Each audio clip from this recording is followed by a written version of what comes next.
একটা কোর্স করতে যখন দেশের বাইরে ছিলাম, তখন রবিন নামের এক বাংলাদেশি ভাইয়ের সাথে রুম শেয়ার করে থাকতাম। একদিন রুমে এসে দেখি উনি লাগেজ গোছাচ্ছেন। আমি হেসে বললাম, দেশে যাবেন দেখে ভাই তো দেখি মহা খুশি। রবিন ভাই লাগেজের চেনটা লাগিয়ে হাসি মুখে বলল, ভাই 8 বছর পর দেশে যাচ্ছি, মনে তো আনন্দ হবেই। ছোট বোনটাকে এতটুকু দেখে এসেছিলাম, আর এখন তারই বিয়ে হয়ে যাচ্ছে। বোনটা যখন আমাকে দেখবে, খুশিতে যে কি করবে এটা ভেবেই আমার চোখে পানি এসে যাচ্ছে। রবিন ভাই হাসি মুখে কথাগুলো বলছিল, অথচ আনন্দে ওনার চোখ জল জল করছিল। এমন সময় রবিন ভাইয়ের বাবা ফোনে ওনার কাছে জানতে চাইল, কিরে, শুনলাম তুই নাকি দেশে আসবি। রবিন ভাই হাসি মুখে ওনার বাবাকে জানালো, হ্যাঁ বাবা, আসবো। ছোট বোনের বিয়ে, বড় ভাই কি না এসে পারে? অপর প্রান্ত থেকে ওনার বাবা বললেন, তো শুধু শুধু এত টাকা খরচ করে আসতে হবে না, বিয়ে ঘরোয়া পরিবেশেই হবে। তাছাড়া নতুন জমি কিনেছি, টাকা পয়সার একটা বিষয় আছে না, তাই আসার দরকার নেই। বাবার সাথে কথা বলা শেষে রবিন ভাই জন্য ছোট বোনকে জিজ্ঞেস করলো, কিরে, তুইও কি চাস আমি তোর বিয়েতে না আসি? ছোট বোন বলল, এমনিতেই বাবা অনেক টাকা খরচ করেছে, 400 জন লোকের খাওয়ার ব্যবস্থা করেছে, গরু খাসি কিনে এনেছে। এই অবস্থায় তোমার এত টাকা খরচ করে দেশে আসতে হবে না। রবিন ভাই ফোনটা রেখে যখন লাগেজ থেকে কাপড়গুলো নামাচ্ছিল, তখন ওনাকে জিজ্ঞাসা করলাম, ভাই আপনি কি দেশে যাবেন না? চোখের জল মুছতে মুছতে রবিন ভাই বললেন, বাবা বিয়েতে আয়োজন করেছে 400 লোকের, আমি গেলে তো 401 জন হয়ে যাবে। একজনের দায়িত্ব বাবা নিতে পারবে না, তাই যাব না। সেদিন নিজ চোখে একজন প্রবাসীর কষ্ট দেখেছিলাম একজন প্রবাসীর সাথে তারই কাছের মানুষগুলো কেমন নির্মম আচরণ করে।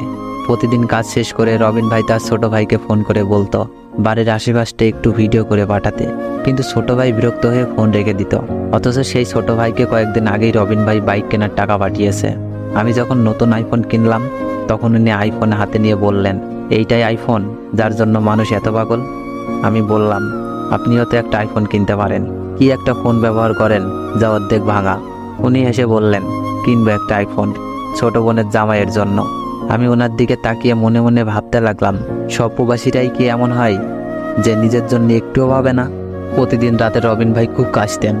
একদিন ওনাকে বললাম, ভাই এবার তো ডাক্তার দেখান, আপনার শরীরের অবস্থা খুব একটা ভালো না। উনি কাশতে কাশতেই বললেন, এখানে ডাক্তার দেখাতে যত টাকা খরচ হবে তা দিয়ে বাবা নতুন একটা জমি কিনতে পারবে। আমি রেগে বললাম, ভাই তাই বলে নিজের জন্য কিছুই করবেন না? উনি হেসে বললেন, কয়েকদিন পর ডাক্তার দেখাবো। আসলে ছোট ভাইটা নতুন করবে, তার জন্য আলাদা টাকা পাঠাতে হবে। এই অসুস্থতার কারণে রবিন ভাই একদিন হুট করেই পরপারে পাড়ি জমায়। ফোনে বাবাকে বিষয়টা জানালাম, তখন উনি খুবই কান্না করছিলেন। কিন্তু যখন বললাম আমি লাশ পাঠানোর ব্যবস্থা করছি, কিন্তু লাশ দেশে পাঠাতে হলে 2.5 লাখ টাকার মতো লাগবে, আপনারা টাকার ব্যবস্থা করুন, তখন ওনার গলার স্বর যেন পাল্টে গেল। উনি আমতা আমতা করে বললেন, এত টাকা? যে ছেলে জীবিত থাকতেই দেশে আসতে পারলো না, তাল্লাই দেশে এনে কি করবো? তোমরা ওখানেই কিছু একটা ব্যবস্থা করে ফেলো। সেইবারের মতো ভিডিও কলে আমার ছেলের মুখটা একটু দেখাও। আমার তখন ইচ্ছা করছিল ওনার মুখে থুতু মারি, যে কিনা নিজের সন্তানকে টাকা বানানোর মেশিন ছাড়ার কিছুই ভাবতো না। ছোট ভাইকে ফোনে যখন বললাম, তোমার ভাই তো তোমার জন্য কত কিছু করেছে, তুমি না হয় একটু লাশটা নিয়ে যাওয়ার ব্যবস্থা করো। ছোট ভাই তখন উত্তর দিল, ভাই নাকি তার জন্য কোনো কিছুই করেনি। এইরকম উত্তর ছোট বোনও দিল। অথচ এই ভাই বোনের সকল সকাল্লাদ বড় ভাই বিদেশে কামলা খেটে পূরণ করেছে, তাই নাকি তার জন্য কোনো কিছুই করেনি।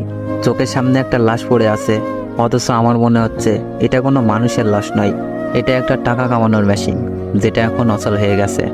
অনেক প্রবাসী আছেন যারা বছরের পর বছর দেশের বাইরে কাটানোর পরেও তাদের পরিবার চায় না মানুষটা দেশে ফিরে আসুক। একসময় যে মানুষটা অমানবিক পরিশ্রম করতে করতে মারা গেলেও মৃতদেহটা পরিবারের দেশে আনতেও চায় না, টাকা খরচ হবে বলে। অথচ মানুষটা পরিবারের জন্য আমৃত্যু কষ্ট করে গেছে। টাকার কাছে মানুষ সত্যি অসহায়, টাকার কাছে মানুষ মনুষ্যত্ব হারায়, মানবিকতা হারায়, হারায় বিবেকবোধ।